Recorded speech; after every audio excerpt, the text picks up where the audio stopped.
Hello friends, once again welcome back to my channel. Today we are going to solve the question answers from the 7th standard Tili Kannada. The chapter name is Antima Vidaya.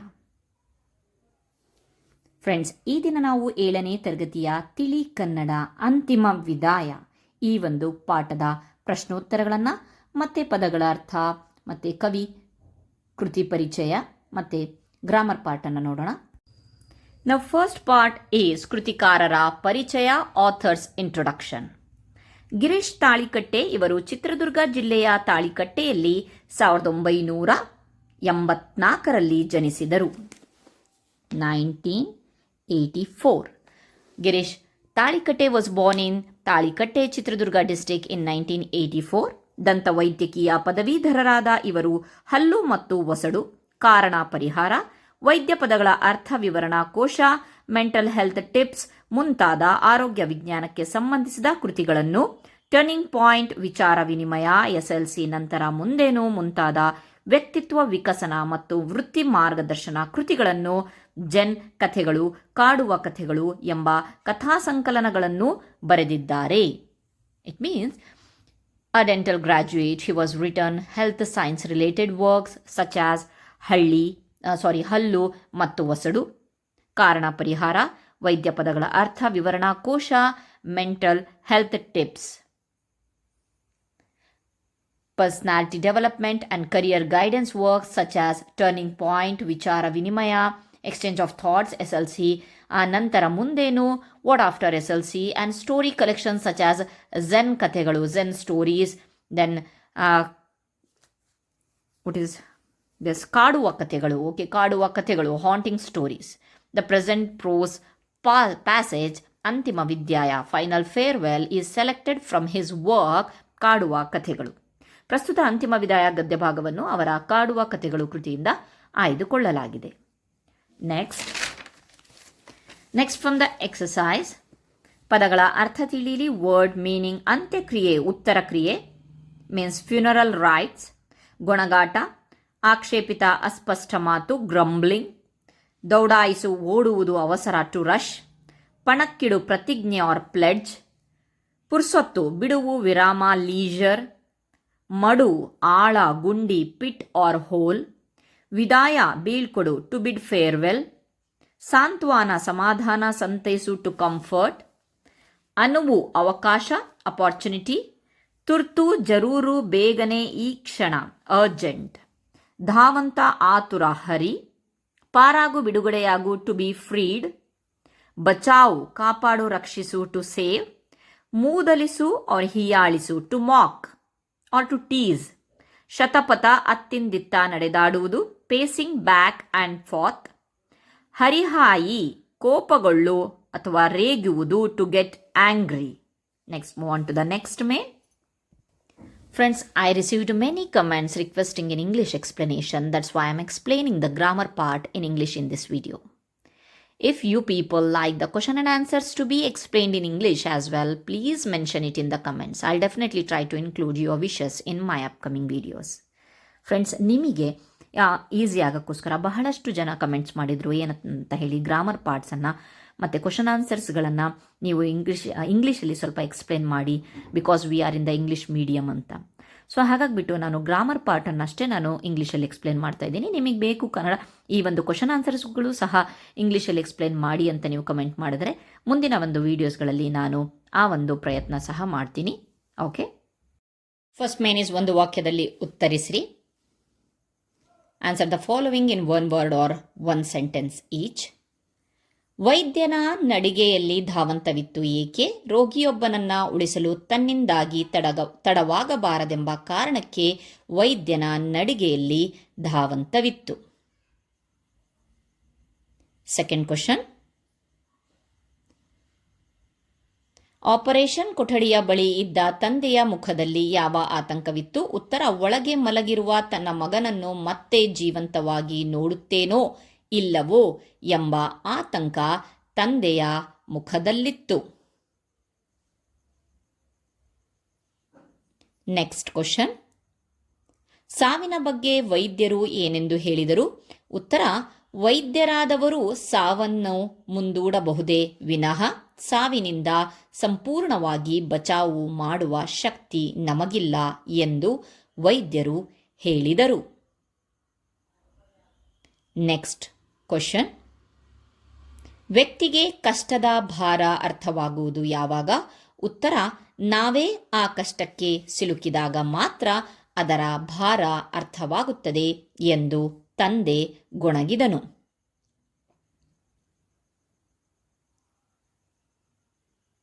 ಐದನೆಯ ಪ್ರಶ್ನೆ. ವೈದ್ಯರು operation ಮುಗಿಸಿ ಅವಸರದಿಂದ ಮನೆಗೆ ತೆರಳಿದ್ದು ಏಕೆ? ಉತ್ತರ: ಅಪಘಾತದಲ್ಲಿ ಮೃತಪಟ್ಟಿದ್ದ ತಮ್ಮ ಸ್ವಂತ ಮಗನ ಅಂತಿಮ ವಿದಾಯಕ್ಕೆ ಅಂದರೆ ಅಂತ್ಯಕ್ರಿಯೆಗೆ ಹೋಗಲು ವೈದ್ಯರು ಅವಸರದಿಂದ ತೆರಳಿದರು. ಇದಿಷ್ಟು ಫಸ್ಟ್ ಮೇನಿಗೆ. ಎರಡನೇದು 2-3 ವಾಕ್ಯಗಳಲ್ಲಿ ಉತ್ತರಿಸಿ.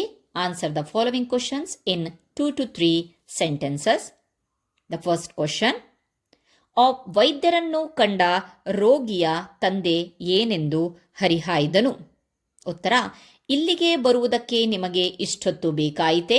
ನನ್ನ ಮಗನ ಜೀವ ಅಪಾಯದಲ್ಲಿದೆ ಎಂಬುದು ನಿಮಗೆ ಗೊತ್ತಿಲ್ಲವೇ? ನಿಮಗೆ ಜವಾಬ್ದಾರಿ ಎನ್ನುವುದಿಲ್ಲವೇ ಎಂದು ವೈದ್ಯರ ಮೇಲೆ ಹರಿಹಾಯ್ದನು. ಸ್ವಲ್ಪ ಪ್ರಶ್ನೆ ದೊಡ್ಡದಿದೆ, ಸೊ ನಾನು ಅದನ್ನು ಶಾರ್ಟ್ ಮಾಡಿದ್ದೀನಿ. ಪ್ರಶ್ನೆ ಅಷ್ಟೇ, ಆನ್ಸರ್ ಕರೆಕ್ಟ್ ಆಗಿದೆ. Second question. ವೈದ್ಯರು ರೋಗಿಯ ತಂದೆಯನ್ನು ಏನೆಂದು ವಿನಂತಿಸಿಕೊಂಡರು? ಅಂದರೆ ವೈದ್ಯರು ಆಕ್ರೋಶದಲ್ಲಿದ್ದ ರೋಗಿಯ ತಂದೆಯನ್ನು ಏನೆಂದು ವಿನಂತಿಸಿಕೊಂಡರು? ಉತ್ತರ: ದಯವಿಟ್ಟು ಕ್ಷಮಿಸಪ್ಪ, ನಾನು ಆಸ್ಪತ್ರೆಯಲ್ಲಿರಲಿಲ್ಲ. ಫೋನ್ ಬಂದ ತಕ್ಷಣ ಹೊರಟು ಬಂದಿದ್ದೇನೆ. ದಯಮಾಡಿ ಶಾಂತನಾಗು, ನನ್ನ ಕೆಲಸ ಮಾಡಲು ಅನುವು ಮಾಡಿಕೊಡು ಎಂದು ವಿನಂತಿಸಿದರು.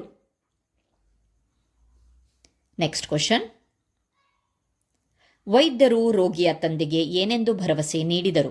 ಉತ್ತರ: ಒಬ್ಬ ವೈದ್ಯನಾಗಿ ನಾನು ಏನು ಮಾಡಬಲ್ಲೆನೋ ಅದನ್ನು ಪ್ರಾಮಾಣಿಕವಾಗಿ ಮಾಡುತ್ತೇನೆ ಹಾಗೂ ನಿನ್ನ ಮಗನನ್ನು ಉಳಿಸಲು ನನ್ನೆಲ್ಲ ಸಾಮರ್ಥ್ಯವನ್ನು ಪಣಕ್ಕಿಡುತ್ತೇನೆ ಎಂದು ಭರವಸೆ ನೀಡಿದರು.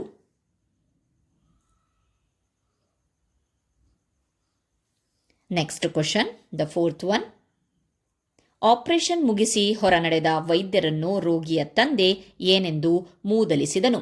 ಉತ್ತರ: ಇವನೇಕೆ ಇಷ್ಟು ತಾಳ್ಮೆಗಟ್ಟವನಂತೆ ವರ್ತಿಸುತ್ತಿದ್ದಾನೆ? ಹಣದ ಹಿಂದೆ ಬಿದ್ದವರ ಧಾವಂತವೇ ಇಂಥದ್ದು.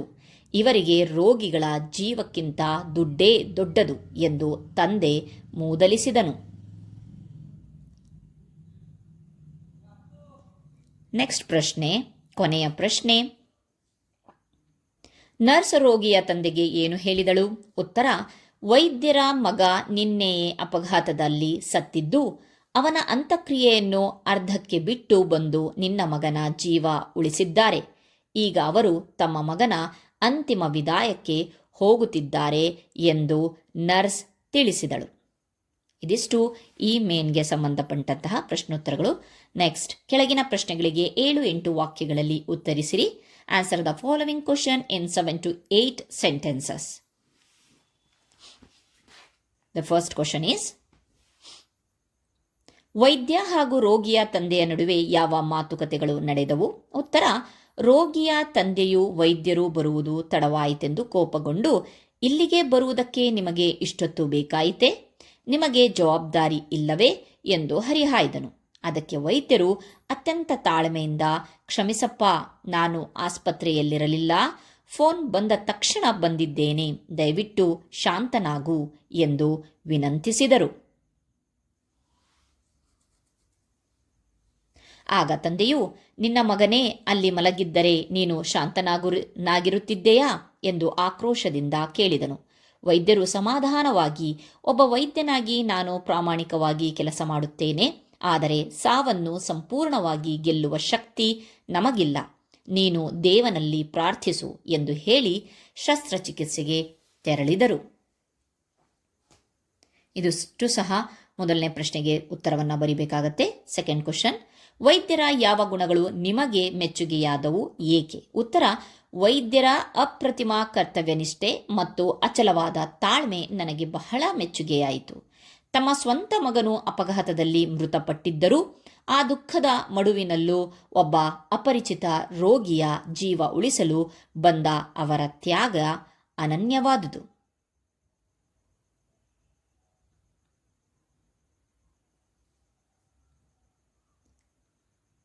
ರೋಗಿಯ ತಂದೆಯು ಕಟುವಾಗಿ ಮಾತನಾಡಿದರೂ ಸೌಜನ್ಯದಿಂದ ಉತ್ತರಿಸಿದ ಅವರ ಸಂಸ್ಕಾರ ಮತ್ತು ವಿನಯ ಮಾದರಿಯಾಗಿದೆ. ರೋಗಿಯ ಜೀವ ಉಳಿಸುವುದು ವೈದ್ಯರ ಪರಮಧರ್ಮವೆಂದು ನಂಬಿ ವೈಯಕ್ತಿಕ ನೋವನ್ನು ಬದಿಗಿಟ್ಟು ಕೆಲಸ ಮಾಡಿದ ಅವರ ಸ್ಥಿತಪ್ರಜ್ಞತೆ ಮೆಚ್ಚುವಂಥದ್ದು.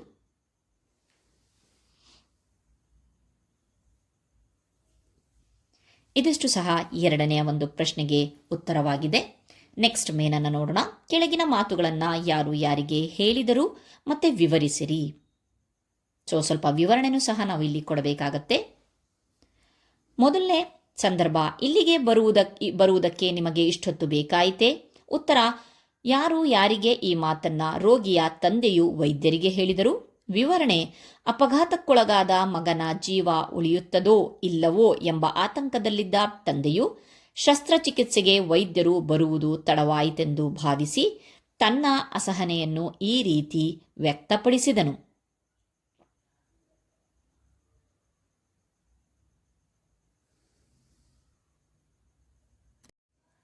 ಎರಡನೇ ಸಂದರ್ಭ, ಹಣದ ಹಿಂದೆ ಬಿದ್ದವರ ಧಾವಂತವೇ ಇಂತಹದ್ದು. ಉತ್ತರ, ಯಾರು ಯಾರಿಗೆ ಈ ಮಾತನ್ನು ರೋಗಿಯ ತಂದೆಯು ನರ್ಸ್ ಬಳಿ ಹೇಳಿದನು?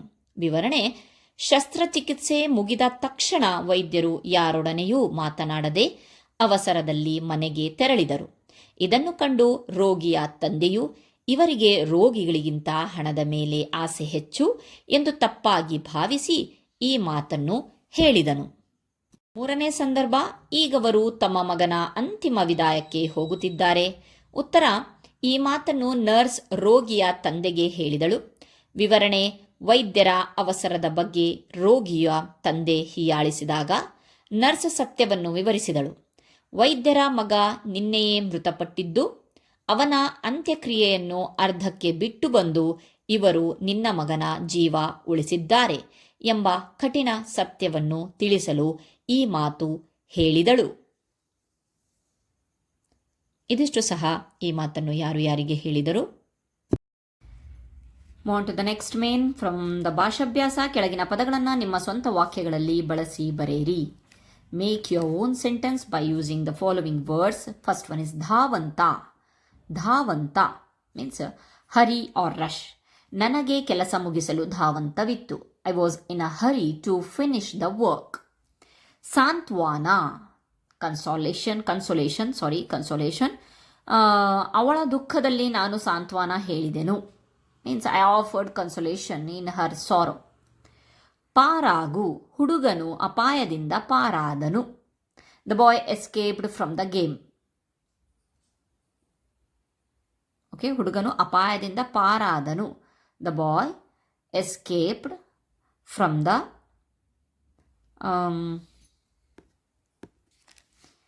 ಡೇಂಜರ್ ಅನ್ನಬಹುದು. ಓಕೆ, ಪಾರಾಗು ಮೀನ್ಸ್ ಎಸ್ಕೇಪ್. ದೆನ್ ಮೂದಲಿಸು means mock or taunt. Okay, ಇತರರನ್ನ ನೋಡಿ ಮೂದಲಿಸುವುದು ತಪ್ಪು. It is wrong to mock others.